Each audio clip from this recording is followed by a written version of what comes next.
Talk to you guys a little bit about self-reliance, because I hit on with some of you guys as you came into camp this morning.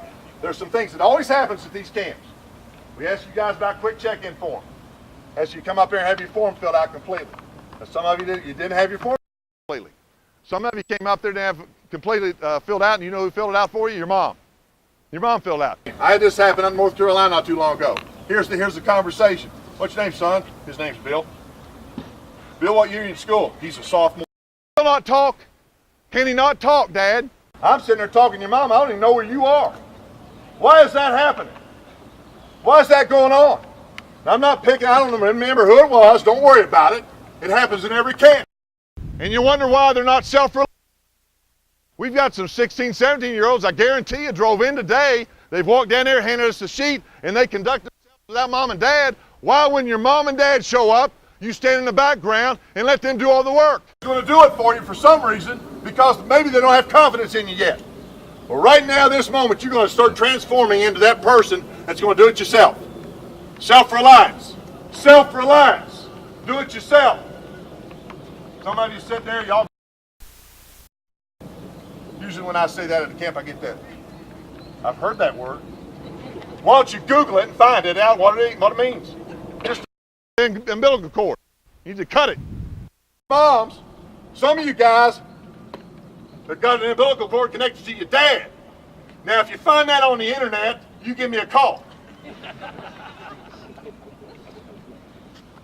Y'all come in here and Y'all heard that? it tells you all parents about, look at the ratio in the camp. What percentage of coaches per player? You call the camp. How many coaches are going to be there? How many cameras are going to be there? Going to be there. I get all those questions, which is fine, but it's because you saw some news show, the same one I saw, where they talked about helicopter parents, the kind that hover around all the time, never leave. Parents, you're welcome to stay and watch. We want you to be here. Thank you for bringing. You watch. That's the bottom line. Zero interaction with your son. Zero interaction with your son. If your mom and dad's not, You make sure they get the message. a parent coming down here and they didn't get the message because you didn't communicate with them. This isn't T-ball. Do it in the backyard like we do it in the backyard here. Come on, son. I don't want to hear instructions from the stands. If it happens, I will send your son to the bleachers. He can sit with you for $450 and you can bond all you want. Now, bottom line is, I'm not motivated by the money. I got to have it to function, to make sure we can provide the camp opportunity, but that's it. It's not driving me. That truck and trailer about a little over 2 weeks ago was in Seattle, Washington. They couldn't pay me enough to do this. I love it. I enjoy doing this. I enjoy helping you guys. Start talking to you guys. I want you to think of something. Don't take it any other way, but think of it. You got a man in your life right now that's willing to lay it out on the line, open his heart, tell you straight up, and help you guys. Try to help you guys be successful. Learn these skills and these traits that I learned naturally with my coaches and my parents and so forth. Most of you got it, guys. I know with most of you I'm preaching to the choir. You understand preaching to the choir? You get it. Most of you get it. But you I can't believe what happens nationwide if I don't have this opening spiel. most of you get it and you understand it. But think of this now. Your money is already in the bank. It's already been going electronically. I had some even go in this morning. You've already paid for the camp. To be right here sitting there talking to you guys like this. I don't need to be open up, yelling, raising my voice. Very capable of running the camp. But I've decided in life to sit there and make a difference here. I want to try to help you guys get a point across. Because I know you haven't been to any kicking camp or any other camp where they open up. Oh, come on in here. Here's your t-shirt. Do you like the colors? We'll get you a certificate. We're going to take care of you guys. Oh, please come back. You want to go on this? Yeah, you're dead. What do you think? Is he doing okay?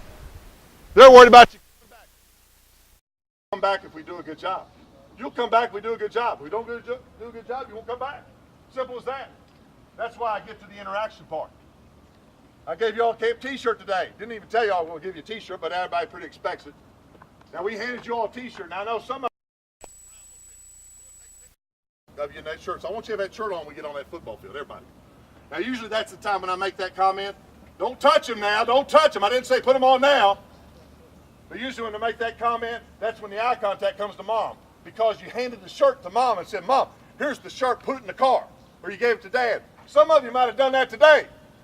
Don't worry about it if you did it. I'll try not to see you. Some of you do that. I want those shirts on you. When they hand you a shirt, you said, I want a large. You should have looked at that tag. Is it a large? Check it out. True story, North Carolina. North Carolina. I had a mom on a... Some of you have been to camp before heard this story. The mom calls me on a Monday morning. Here's the phone conversation. My name is so. I don't even know. Tell right off the... too. My name is so-and-so. We paid $400. Guys, when you get the business and you get that call, that attitude, and that how much the money you paid for it, like I didn't know how much the camp was. My son got the wrong size T-shirt, and I need you to ship us another one. She calls my office, gives me that attitude, tells me her son gets the wrong T-shirt, and wants me to ship her a little $450 entitlement mentality. Like I owed her something. I already delivered. Her son just was immature. And guys, that conversation didn't go anywhere. Now here's the sad thing about it. That young man I remember him, he did pretty good at the camp. Had a nice videotape analysis, had great instruction, had a great camp experience, but he picked up the wrong size T-shirt. Picks up the wrong size T-shirt. His mom is upset because I don't ship her another one. He never comes back to the camp again. How immature! Shame on you, Mom! Shame on you, Mom! Your son...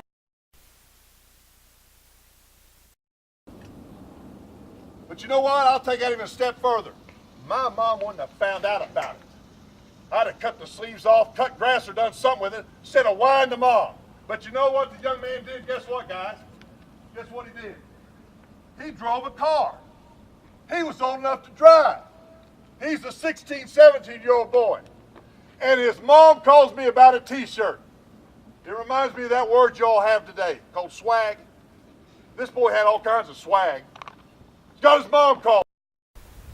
By the way, swag, you guys think that's a cool word? That's just one of those artificial words that came up so you guys can act like something you're not. Act like something you're not.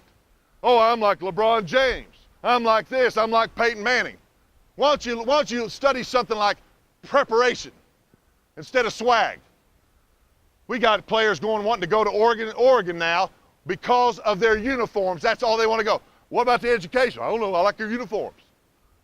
That's the kind of mentality we got. Now, I'm not just getting on you guys. I believe you're right here. You're at this place at this time. We've all crossed paths right here. Now, we're going to give you guys water bottles. We're going to actually give you Gatorade right off the bat on the break. We're going to give you Gatorade. Everybody's going to have that. I want you to pretend, and I'm not being a smart aleck. I want you to pretend that Gatorade bottle when you get it today is your cell phone.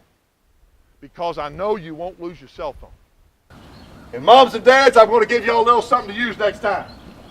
When he said he forgot something at the store, or he says, Mom, I forgot my cleats at home, or Dad, I forgot to cut the grass, or you all go somewhere and he left something at home, ask him this. Your cell phone. You'll have that cell phone. You won't lose the cell phone. That's where we are in society. And I want to tell you right now, this Gatorade and this water is more important. This is your life right here. You drink the fluid, we give you breaks, you drink. When you all want to drink anymore, get it. We'll drink, we'll break you. The key to it, they say, is just keep drinking. Don't let yourself get thirsty. Drink, ask us if you want more water, you can go get it. Just let your coach know. Now we're going to have sunscreen out there for you guys at the water cooler. Had a mom rubbing sunscreen on her son during our water break. Now you all have the same, some of you have the same look like, hey, that would never happen to me. I didn't think so either. You know what really bothered me? She rubbed it on his legs. Most embarrassing, he let her. He let his mom do it. Well, we're going to have sunscreen, guys, water coolers. Your mom's not putting it on you. I'm sure not. And I'll tell you this right now. Moms, if they burn Up and put the sunscreen on them, let them burn, they'll figure it out. I gave this same spiel in Oregon a couple weeks ago in Seattle. While I'm giving the speech, I get a contact thing on my cell phone. They call from the office, which directed out to Seattle. I had a mom call, said, "Hi, my name is so-and-so, my son is so," and I don't want me to be one of those moms. You already are. You already are. But my son, he's real fair-skinned, would you remind him to put his sunscreen on? I told the officer, I said, I've already done it. I've already taken care of her son. That's the kind of stuff that happens, guys. And dads, you're not out in the dark. You guys do some things too. And again, I'm not picking on you. I'm just trying to help you all. That's like money's in the bank. You know, I got a great staff. I'm just trying to help you. So take that for what it's worth. I'm just trying to help you. We have these water breaks now. Dads, if you got your gate. Get out and break on the field because they're going to bring their ball bags on the football field. They need to have their Gatorade in the bags. We'll have drinks for them. We'll take care of them. We got lunch provided. Because dads, I don't want you bringing Gatorade or moms, anybody. Do not bring drinks to them out here on the football field. Don't do it. Here's what I don't understand. I don't understand about this, and it's mostly dads done this. I didn't have a dad bring us smoothies at our staff one time, so he give his son one. He said, take them, don't ever do it again. Hidden agenda. But I don't know what the deal is, dads. You come to a kicking camp. Do you get off work during the school day, drive over to your son's high school, get his little bag and Gatorade, run through the back door, and as he's going to the cafeteria, say, here, son? I don't think you do. Now, if you're doing that, you guys need to see Dr. Phil, because y'all got some issues. But my point of it is, you're not doing that during school, so why in the world are you trying to be Father of the Year at my kicking camp? We got the water out here for them. And some of you guys, you're letting your dads do that. Don't do it. Now, I know, again, I'm preaching to the choir. Most of you would not let this happen. But it happens. It happens. It happens. It happens. And I try to nip it in the bud. Now, going back, and I get ready to close. The parents, you're welcome to stay, take photos, just stay in the bleachers. You're not to come out here on the track. You got to stay up in the stands. If you find some shade over in the trees, we don't have a problem with that. But I want you all to stay right up. Hands. And then we'll have the breaks and so forth. We'll take care of them. You guys, you got to interact. You got to talk to coaches. Whatever time frame is before the camp's over, you got to ask the questions. If you've got a problem, if there's a concern, a need, if there's anything going on. If you all need to know the scores of the charts, coach is going to tell you right at the end of the charting. And then once you're done with your time frame, most of you are here 1 day or 2 days, take care of it. But while you're here, if you've got a problem, a concern or need, I want you to talk to the coaches and ask them. Why would you wait till the camp is over, till the time? Why would you wait?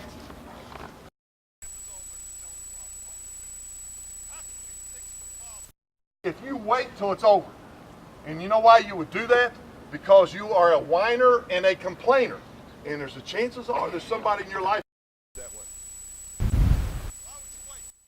Now, hopefully, right now in this moment, we've just transformed into problem solvers. Problem solvers. If you've got a problem, you guys get it worked out. Because, guys, I'm going to tell you what this right now. I don't want your mom calling me about a camp t-shirt. I don't want your dad calling me about anything. Make the phone call. That tells me your son doesn't listen. He's immature, doesn't communicate, and we got some dysfunction going on in the family because there's not communication. Because I can't make this any clearer. You're either not communicating Or immature to be out here. It's one or the other. Got a problem, you let the coaches know. You deserve it. You deserve the instruction. You deserve the attention. But guys, you got to step up. You got to ask the questions. Help me, coach. Help me, coach. Help me, coach. And that, guys, will have a great experience. Now, we'll chart everybody right off the bat here. It's going to go a little slow. Combos are going to go even slower because you're doing both positions.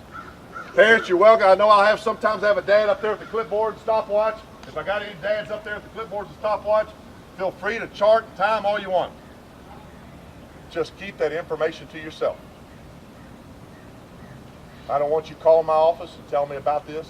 You can take it home and bore your wife with it. But do not sit there and tell me, and I tell you, this is the last story, and then we're going to get started with Ben here. I was up to Purdue camp, my grandson, so and so, yes, I know it. He said, well, he didn't have a very good charting session. That's how he starts off. He said, but Rick, he goes, I checked the scores. I charted 2 on the sidelines, and my scores are higher than yours. How arrogant.